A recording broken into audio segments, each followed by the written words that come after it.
Boys Grade 3, stop number 3. I'm David Fink alongside future handball superstar and future #1 Martin Mulkerns. Martin, thanks for sitting in with us. I know that we're going to be watching your good buddy and favorite pro player, Nash, taking on Anthony Selestow, who beat Sean Lenning again here for the second year. How do you explain something like that, Martin? I don't know. I saw a bit of the game yesterday. Now, Anthony just seemed to be playing out of his skin. From what I saw, he was serving real well, and any chance he got, he was killing them. And you know, is there something to that, Martin, where you just seem to match up against a guy who maybe he beats guys that you couldn't beat, but for some reason it just you match up against him and feel comfortable, and his shots are comfortable for you? And well, it seems that way too. Yeah. I think they've played twice and Anthony's won twice, right. So he must be confident enough playing Sean. But I don't know. This should be an interesting game now. Well, Anthony Selestow from Milwaukee, Wisconsin, serving first here. This is a one-game match to 25. He's serving to Nash, who's from Ireland, who I consider to be possibly the hottest player on the planet right now. Well, he's definitely in form. Like, you know, he played Allen yesterday, and you know, Allen won in Idaho and was very unlucky in the US Open, and then just to get totally blown away pretty much yesterday. I think 25-5 after being, was it 3-2 ahead maybe after that. Just and then 12 minutes later it was 25-5. Yeah. Alan Garner was pulling out of the parking lot 15 minutes after he took that 3-2 lead. I thought it was a bit longer, but well, no, it wasn't. You would know. No, but Jerman's definitely been playing really well lately. You know, at the Gaffney, I didn't get to see it now, but by all accounts, he was playing really well, and like he beat Kennedy and Robbie in the same day. Like, that's, you know, any day you do that, is you must be playing well. So you've told me privately, Martin, that Dearmid is unfazed. He will never be rattled, and he just plays so efficiently, and that has to help him stay within himself physically and mentally. Yeah, for sure. Look, I know him really well. I've been lucky.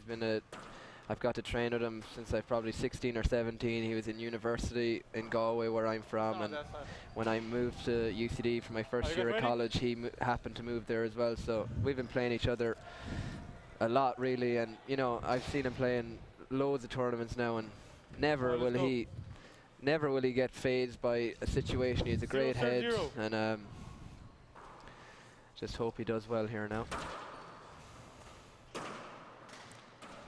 Nash is a lefty, but he hits the ball just as well with his right hand. He's got two really smooth hands, and you see it there. Just a very fluid stroke. Seems like, and there's a rare error from Dearmid, but it seems like all of you top Irish players hit the ball equally well with both hands. I'm sure that that's something that's taught from a young age. Yeah, definitely. Well, look at this level, I suppose you really need to have offensive shots at both hands. It'll be hard to get away with it at this level, having just a defensive or kind of a recovery offhand. So I know that you watched some of Anthony yesterday. Anthony's really quick, but he's slipping a lot, and you see it again there. He's already fallen down once in this match. Is that the shoes, or is he? I'm not his sure. His footwork is off. I haven't really seen anyone struggling with the courts. He seems to be really fast. He got some very good gets against Sean yesterday. I'm not sure is it his footwork, because he seems to be getting to the ball, but maybe it could be the shoes. He could need some new sneakers. For sure. And interesting, Dearmid takes that Z serve, the two-wall serve, out of the air. I don't see many Irish doing that. I see most Irish playing the two-wall serve off the bounce. Well, serves one. I know he always does that against me, but I talking to Charlie Shanks, he said that Dearmid reminds him a lot of Tony Healy with his ability to end rallies in the front court with a soft touch. Yeah, really good. He's really good around the middle here as well. Any chance, any kind of, like yourself yesterday, any weak returns from Anthony, he won't let it back. He'll control the middle, try do a corner kill usually, kind of a paddle shot, which works really well. But yeah, he's really good inside. Well, Dearmid's already made 2 unforced errors in this match. That's more than he made yesterday in 2 matches. 3 matches. Yeah, it's, you know, I suppose kind of it'd be he'd be a bit nervous, you know, coming into it. Obviously, it's a big tournament, and you know he did really well in the US Open as well. But it's early here. He seems to be, you know, he missed those two, but he seems to be settled in now. But Anthony probably hasn't played, unless you've played yourself, many left-handed players, so it's going to be. Well, actually, it's funny you mentioned that, Martin, but Anthony spars with Tony Krokak in Milwaukee, who's a very high-level player, a pro qualifier level player. He's in his 40s now, but he is left-handed, and that's his primary sparring partner, so he would be used to this. He would be used to the, yeah, he seems to be, he doesn't seem too bothered by the left hand so far, but. Anthony, last week, Martin, played against a rival of yours, Daniel Cordova, in the Illinois State Championships, losing 21-19, 21-19. Very close. And that's kind of been... I think did Nikolai win that then? I believe he did, yeah. It's against Daniel. Kind of been a problem for Anthony. He's lost some close matches. Not so much on the race tour, but when he plays in the big tournaments in the Midwest. And that's a really, I don't think I've ever seen him do that. Well, that used to be an Irish trademark, skipping at least one serve per game. I know that some of your contemporaries from a generation previous might do that. Desi Keegan, I don't know, is watching. Well, maybe they skipped them in, but maybe all the other serves are good. I'll take one skip and 10 aces. Yeah, I would as well, but I seem to be getting them all by the line. They just aren't good. 4 serves 1. Straight off the back wall. They might as well skip it in. But unusual though to see him make that mistake. Point. An amazing shot there from Dearman. 23 years old. Started playing handball at the age of 8. 5 serves 1. Considers his inspirations in playing this game to be Owen Kennedy, Paul Brady, and Tony Healy. He said, hey, they changed the mentality of the game by coming over to the United States at a time when second serve. People really, the Irish didn't think they could compete with the Americans. They've yeah, I suppose, you know, reversed that. I suppose mentality. Paul and Tony are Paul, Tony, Robbie, and Charlie the only Irish to? Does Owen have a pro tournament win? Owen made the finals of a Tucson Pro Stop, beating Luis Moreno and Nadia Alvarado, and then losing to Dave Chapman in the final. Yeah, so like there's only 4 Irish guys, and they all happen to be in the last 10 years that have won pro tournaments. So it's I suppose he is right in saying there that those guys have definitely brought Irish kind of 40 by 20 to a new level. And it's interesting that he mentions Healy, Brady, and Kennedy, all 3 with very different styles, but he says that he likes to try and incorporate those 3 contrasting styles into his own. Feels that that's a very effective approach, and obviously it is. Well, in the last 12 or 13 years, they're the only people in Ireland who have won a senior singles in 40 by 20. So they're top players, and having shots that they can play in your repertoire is definitely something useful. And now it's Anthony Selestow, who's received serve for the last 6 minutes, hasn't served.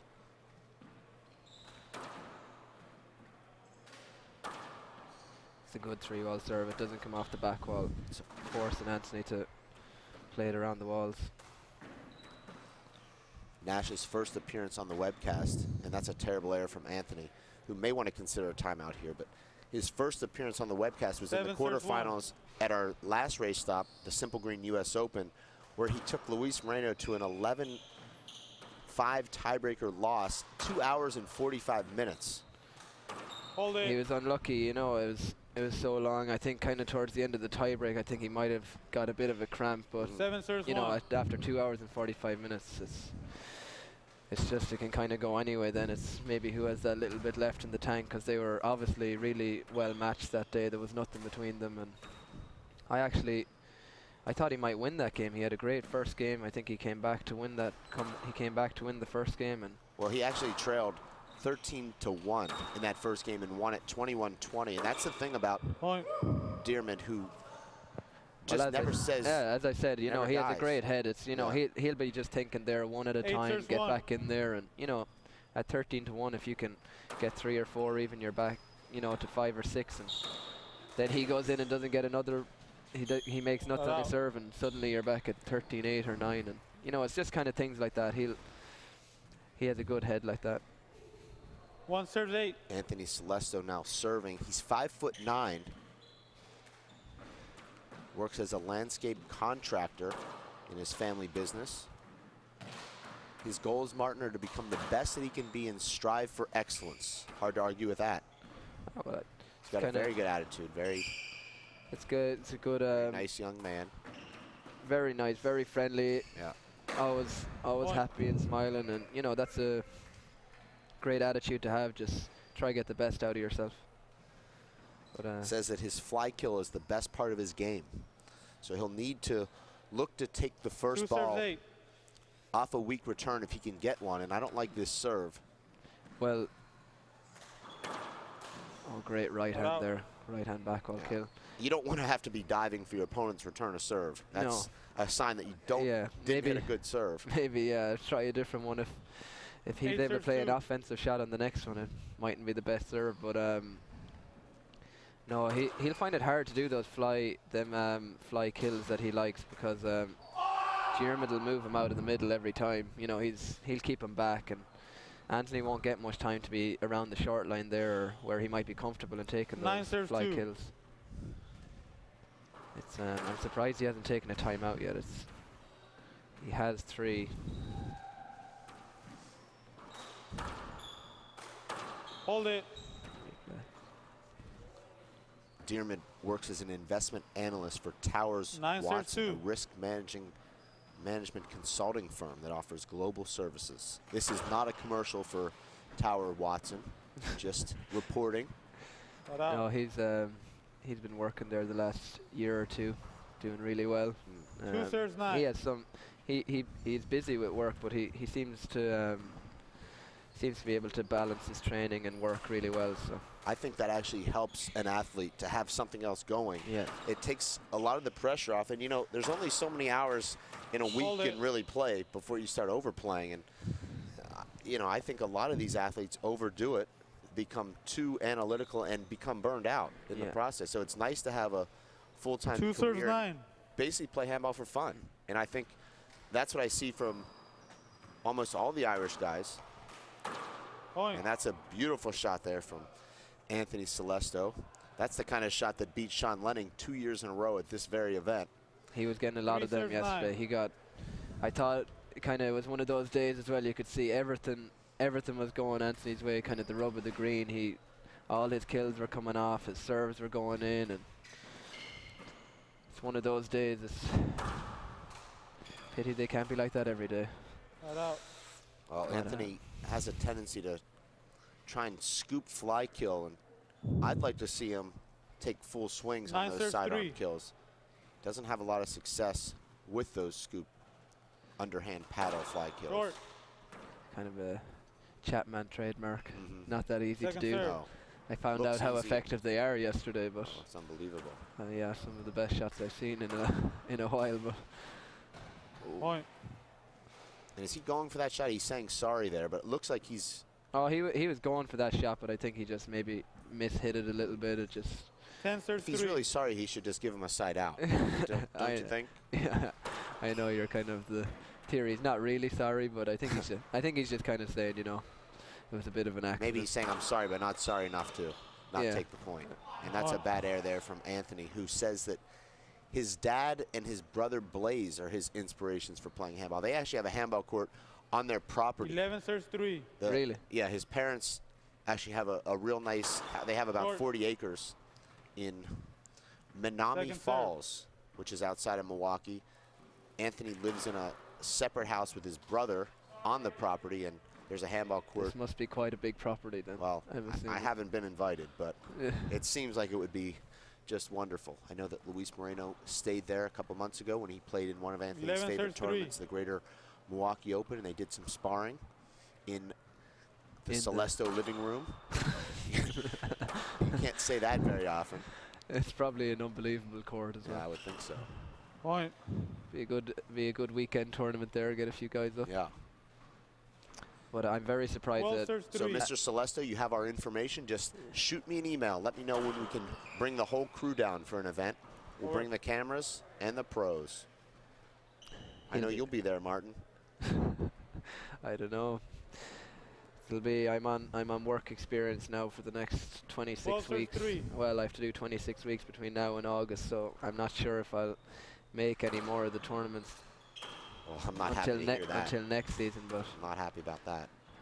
I don't know. I have a lot to work on, but hopefully now Slid. the Irish senior would be the main goal for most of the Irish guys here. You know, it's the first time in, well, probably I'm not sure how long, but 14 or 15 years that Paul Brady hasn't been in the Irish senior singles. He's won 10 out of the last 11 years, which is unbelievable. And you know, it's the first year that he's not in it. Charlie Shanks is back home. You know, Robbie and Nash are playing really well, and you know, I didn't get to see the Gaffney, but there'll be a lot of other guys playing really well and training hard for this senior championship, which kind of really takes off around March. But you know, Killian Carroll wasn't there either, so no one knows kind of how he's playing, but he's usually playing really well. So there'll be a lot of guys really hoping to capitalize on Brady not being in it. It's a really prestigious. We're actually having a local qualifier in Tucson to see who's going to represent the county of Tucson in that All-Ireland championship. So you might see me there. Well, that Tucson championship is like there's enough people there now to have a serious championship. But oh, that was just unbelievable. Cue up the highlight reel, even though Anthony Selestow loses that rally. That'll be one for the highlights of the day. But I still can't understand why he hasn't taken a timeout. You know, just maybe to get a bit of a break a bit of momentum here. He's just. Oh. Yeah. And now 3 minutes. We're at halftime, and right now, Martin, we have a short clip with Anthony Selestow, an interview. So let's load that one up.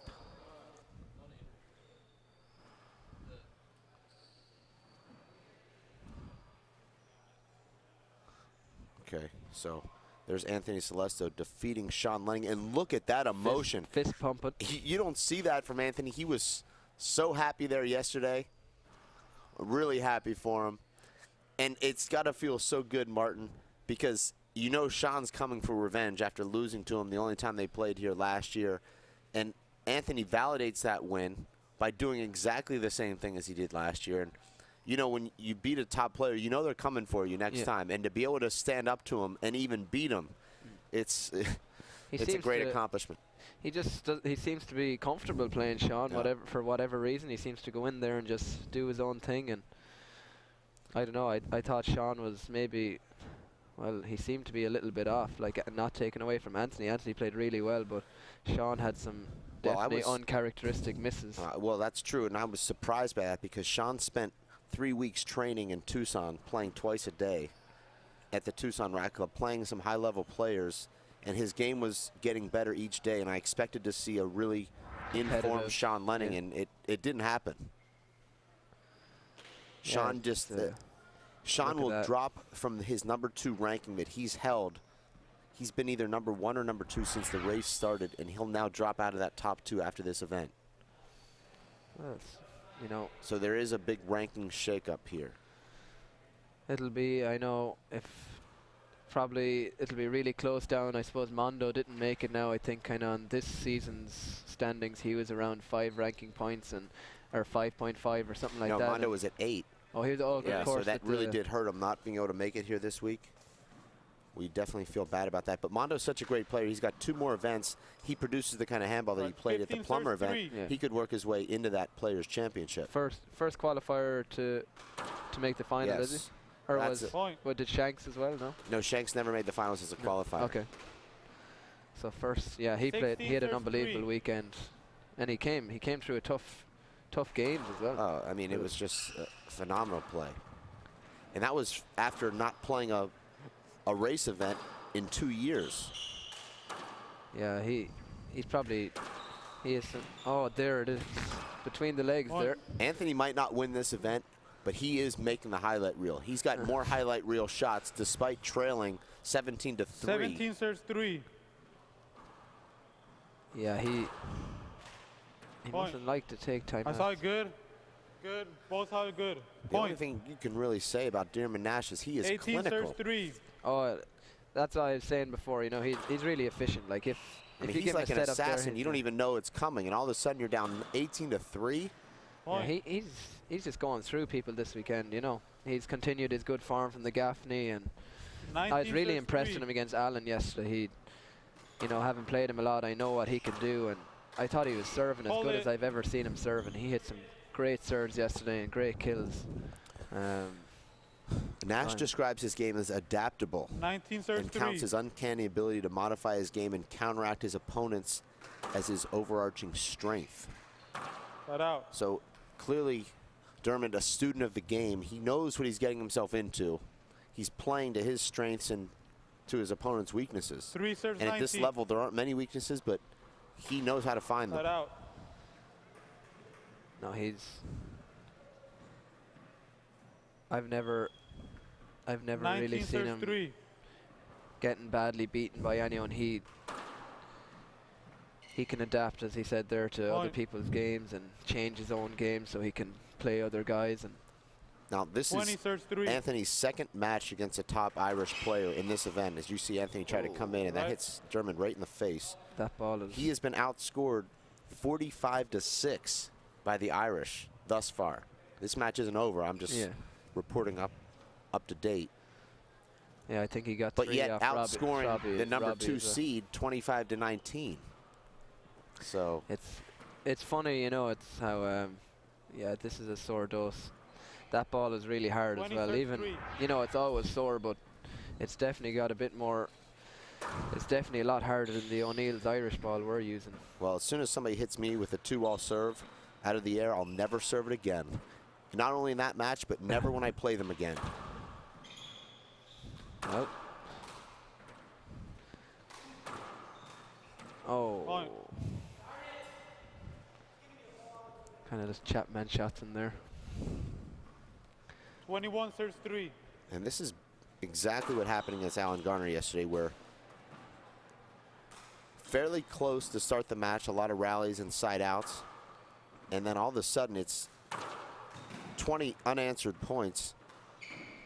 Yeah, since he hasn't been making any mistakes. You know, he made 1 or 2 at the start, kind of just getting into the game, but he hasn't made any mistakes since then. You'd have to say that he plays almost a Nadal style where he's going to say, I'm going to get to everything and I'm never going to make an error. So if you beat me, Point. you're going to have to hit perfect shots. You're going to have to hit flat rollouts. You're going to have to not get tired. You're going to have to also not make mistakes. Well, And that's, you know, you go into a match knowing that you have to do that to win. Yeah. It's a daunting task. Now, I know you, Martin, you have beat Dermot the last couple of times you've played him in big tournaments. And it's like we talked about. I mean, you may lose to Alan Garner, and he beats Alan Garner, but then you beat him. It's a crazy. Well, it's, you know, those games could have went either way. All those games. The last time we played, well, it's you know, it's been a long time since we played the U.S. Nationals last year. I've watched that That match was 8 22 times. serves 3. That was probably another 2 hour and 45-minute tie break. But you know, I don't know, if you look at that game, I was lucky Wow. because I won the first one. He came back really well, I think 21-20, but then he was in total control of the second game. I think it was 3 serves 9 or 22. 10 I got, and I just couldn't get anything going, and he seemed to be in total control, and he kind of continued that in the tie break. Flat out. And just like what happened with Luis in the US Open, he got a cramp at about 7-4 up. He was totally in 22 control, and serves 3. you know, being good friends and stuff. It was, you know, I did feel bad for him that it was out. ended like that, but it's I'd never be happy to see 3 him serves on my 22. side of the draw. He's a really good player, and as well, I think as well, we know each other so well. Our games go on. Quite often when we play, they go on for so long. It's like we know what the other guy's going to do, which draws the game on quite a bit. But he seems to have improved a lot in the last few months. He's playing really well. Well, his poise is what serves, really 22. stands out to me. Even the way he carries himself, you can tell that he's very comfortable, he's confident, and he's relaxed. And he has great shots to go with all that. So this is a guy that we'll see a lot in the future, at least the next 10 years. I believe we'll see 22. you and your good buddy Diarmid competing for the biggest titles Slid. very soon. Yeah. Check the ball. Yeah, it seems to be Us older guys are just trying to hold you off for as long as we can. Well, they seem to be playing really well. It's you had a great game against me there yesterday, totally in control of that one as well, and playing really well. And I was watching your game on the webcast earlier as well, and it's really close up until 10-10 or 11-11, and you just seem to really get on a roll from there. But are you looking forward to your game later on now with the winner of? Actually, Luis and I are going to just play that in Tucson and mail that score in. So I'll have a couple days off because I don't fly out till tomorrow. No, just kidding. Yeah, no, I am looking forward to that match, Martin. Luis is one of those guys that.